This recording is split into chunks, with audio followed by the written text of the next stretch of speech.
നമ്മൾ ഇന്ന് ഉണ്ടാക്കാൻ പോകുന്നത് നല്ല നാടൻ മാങ്ങ അച്ചാറാണ്.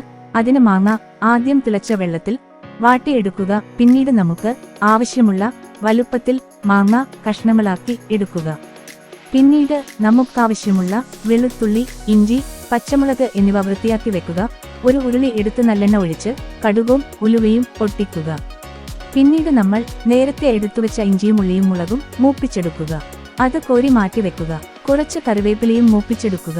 പിന്നീട് ഇതിലേക്ക് ആവശ്യത്തിനുള്ള മുളക് പൊടി, മഞ്ഞൾപ്പൊടി, ഉലുവപ്പൊടി, കടുകുപൊടി എന്നിവ പച്ചമണം മാറുന്ന വരെ വയറ്റുക. കുറച്ച് കായപ്പൊടിയും കൂടെ ചേർക്കുക. ഇതിലേക്ക് ഉപ്പും വിനാഗിരിയും ചേർത്ത് കുഴമ്പ് രൂപത്തിലേക്ക് ആക്കുക. എന്നിട്ട് നല്ലപോലെ തിളച്ചു വരുമ്പോൾ മാങ്ങ കഷ്ണങ്ങളും ബാക്കി ഉപ്പും ഇതിലേക്ക് ചേർത്ത് നല്ലപോലെ ഇളക്കി തിളപ്പിക്കുക. നേരത്തെ നമ്മൾ വയറ്റിവെച്ച മിക്സ് അരച്ച് ഇതിലേക്ക് ചേർക്കുക. ഇത് അച്ചാറിന് കട്ടി കൂടാൻ സഹായിക്കും. ഇനി നല്ലവണ്ണം തിളപ്പിച്ചെടുത്താൽ നല്ല നാടൻ മാങ്ങ അച്ചാർ റെഡി.